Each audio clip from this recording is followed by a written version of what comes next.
An Alien Hand Stories 4 Class 7 PDF. Adapted and modified by Kulwant Singh Sandhu. 1. Chandni by Zakir Hussain. Once upon a time, there lived an old man in Almora. He was popularly known as Abu Khan. He lived all alone except for a few goats which he always kept as pets. He gave his goats funny names such as Kalua, Moondia, or Gudri. He would take them out for grazing during the day and talk to them as one talks to one's own children. At night, he would bring them back to his little hut and put a string round the neck of each goat. Poor Abu Khan was a little unlucky in the matter of his goats. Very often at night, one of the goats would pull and pull at the string till it broke loose and then would disappear in the hills beyond. Goats in hilly regions hate being tied to trees or poles. They love their freedom. Abu Khan's goats were of the best hill breed. They too loved their freedom. So whenever they got the chance, they would run away only to get killed by an old wolf who lived in the hills. Whenever one of his goats disappeared, Abu Khan was very sad. He did not understand why even the juiciest grass and grains that he gave them, and all the love that he showered on them, would not stop these unfortunate goats from running straight into the jaws of death. Are these goats mad, he wondered? Or was it their love for freedom? But freedom meant struggle, hardship, even death. Abu Khan couldn't solve the mystery. One day, when all his goats had left him, Abu Khan said to himself, "No more goats in my house ever again. I may yet live for a few more years, but I'll live without goats." However, the poor old man was terribly lonely. He simply couldn't do without his pets. Very soon he bought a young goat. He thought, "A young goat will stay with me much longer. She will soon begin to love me, as well as the food I give her every day. She will never want to go to the hills." And he laughed with joy. The new goat was very pretty. She was white as snow, and had 2 little horns on her little head, and a pair of gleaming red eyes. She had a friendly temperament, and would listen to Abu Khan's tales with a lot of interest and affection. Abu Khan called her Chandni, which means moonlight. He loved Chandni and would narrate to her stories of all his friends who were dead and gone. Several years passed, Chandni was still there. Abu Khan believed that Chandni would never leave his compound for the free and fresh air of the hills beyond. Alas, he was mistaken again. Every morning Chandni watched the hilltops bathed in the sunlight. "How beautiful those hills are," she thought. "How refreshing the breeze that blows through them, and how lovely to run across those green fields." She ran towards the hills, but had to stop with a jerk. The rope round her neck wouldn't let her go any further. How she hated that rope. She stopped eating the green grass Abu Khan brought for her, nor did she listen to his stories with interest and affection. She lost her appetite, grew very thin, and stared moodily at the hilltops bathed in sunlight. Abu Khan did not understand Chandni's anguish. At last, she decided to speak to him frankly. "Dear Abu Khan," she said, "let me go to the hills, please. If I stay on in your compound, I'll die." Now Abu Khan understood Chandni's problem, but it made him very unhappy. The earthen pot which contained Chandni's breakfast fell from his hands and broke into 1,000 pieces. "Why do you want to leave me, Chandni?" Abu Khan asked.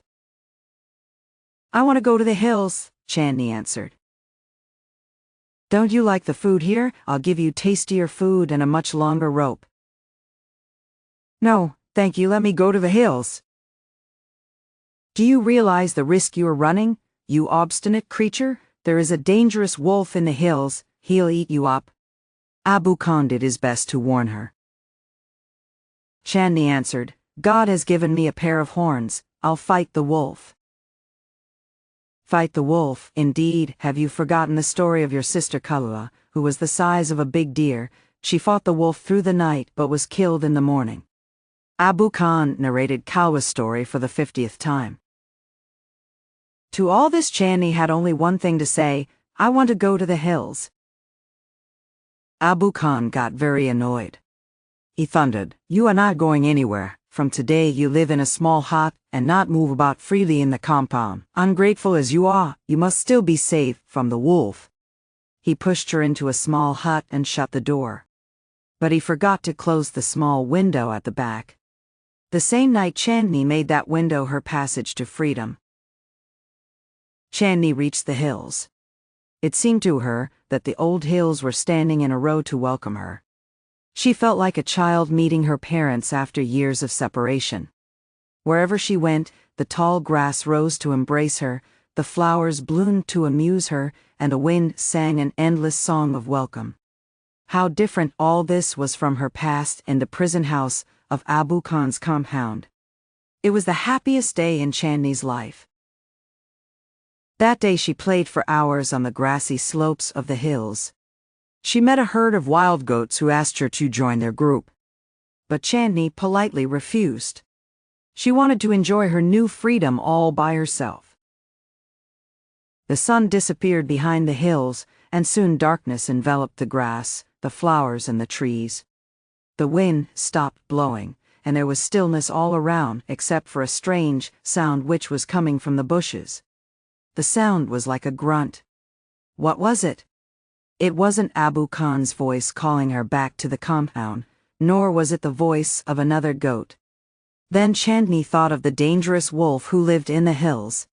She felt scared. Should she go back to the safety of Abu Khan's hut? No, she said to herself. Death in an open field is far better than life in a small hut. The wolf had come out of the bushes and was staring greedily at Chandni. His eyes were shining like burning coals in the darkness. He seemed in no hurry. He knew the new goat was his. The wolf and the goat sized up each other. The wolf was big and ferocious, whereas the goat, though healthy, was small. But small is not weak. Chandni stood firm on her legs, head slightly bent and horns jutting out. She was a picture of courage. She looked like a brave soldier ready to fight a treacherous enemy. I must put up a good fight, Chandni thought. Success or failure is a matter of luck or chance. The fight began. It went on through the night. The moon, which had been watching the fight, began to grow pale and suddenly hid behind the clouds. The stars also began to disappear one by one. A faint light appeared in the east, and a morning call for prayer came from a distant mosque. The first rays of the sun saw Chandni lying on the ground. She was completely soaked in blood. The wolf, tired and sleepy, was getting ready to devour her. An assembly of birds perched on top of a tree nearby was debating the result of the fight. "Who is the winner?" one of them asked. "The wolf, of course," most of them said. A wise old bird declaimed with confidence, "Chandni is the winner." 2. The Bear Story by Axel Mundt. There was once a lady who lived in an old manor house on the border of a big forest. This lady had a pet bear she was very fond of. It had been found in the forest, half dead of hunger, so small and helpless that it had to be brought up on the bottle by the lady and the old cook. This was several years ago, and now it had grown up to a big bear, so big and strong that he could have slain a cow and carried it away between his two paws if he had wanted to. But he did not want to. He was a most amiable bear who did not dream of harming anybody, man or beast. He used to sit outside his kennel and look with his small intelligent eyes most amicably at the cattle grazing in the field nearby. The 3 shaggy mountain ponies in the stable knew him well and did not mind in the least when he shuffled into the stable with his mistress. The children used to ride on his back and had more than once been found asleep in his kennel between his 2 paws. The 3 dogs loved to play all sorts of games with him, pull his ears and his stump of a tail, and tease him in every way, but he did not mind it in the least. He had never tasted meat. He ate the same food as the dogs, and often out of the same plate: bread, porridge, potato, cabbage, turnip. He had a fine appetite, and his friend, the cook, saw to it that he got his fill. Bears are vegetarians if they have a chance, and fruit is what they like best. In the autumn he used to sit and look with wistful eyes at the ripening apples in the orchard, and in his young days he had been sometimes unable to resist the temptation to climb the tree and help himself to a handful of them. Bears look clumsy and slow in their movements, but try a bear with an apple tree, and you will soon find out that he can easily beat any schoolboy at that game. Now he had learned that it was against the law, but he kept his small eyes wide open for any apples that fell to the ground. There had also been some difficulties about the beehives. He had been punished for this by being put on the chain for 2 days with a bleeding nose, and he had never done it again. Otherwise, he was never put on the chain except for the night, and quite rightly so, for a bear, like a dog, is apt to get somewhat ill-tempered if kept on the chain, and no wonder. He was also put on the chain on Sundays when his mistress went to spend the afternoon with her married sister, who lived in a solitary house on the other side of the mountain lake, a good hour's walk through the dense forest. It was not supposed to be good for him to wander about in the forest with all its temptations. It was better to be on the safe side. He was also a bad sailor, and had once taken such a fright at a sudden gust of wind that he had upset the boat, and he and his mistress had to swim to the shore. Now he knew quite well what it meant when his mistress put him on the chain on Sundays, with a friendly tap on his head and a promise of an apple on her return if he had been good during her absence. He was sorry but resigned, like a good dog, when his mistress tells him he cannot come with her for a walk. One Sunday, when the lady had chained him up as usual and was about halfway through the forest, she suddenly thought she heard the cracking of a tree branch on the winding footpath behind her. She looked back and was horrified to see the bear coming along full speed. Bears look as if they move along quite slowly, but they shuffle along much faster than a trotting horse. In a minute he had joined her, panting and sniffing, to take up his usual place dog fashion at her heels. The lady was very angry. She was already late for lunch. There was no time to take him back home. She did not want him to come with her, and besides, it was very naughty of him to have disobeyed her. She told him in her severest voice to go back at once, menacing him with her parasol. He stopped a moment and looked at her with his cunning eyes, but did not want to go back and kept on sniffing at her. When the lady saw that he had even lost his new collar, she got still more angry and hit him on the nose with her parasol, so hard that it broke in two. He stopped again, shook his head and opened his big mouth several times as if he wanted to say something. Then he turned round and began to shuffle back the way he had come, stopping now and then to look at the lady till at last she lost sight of him.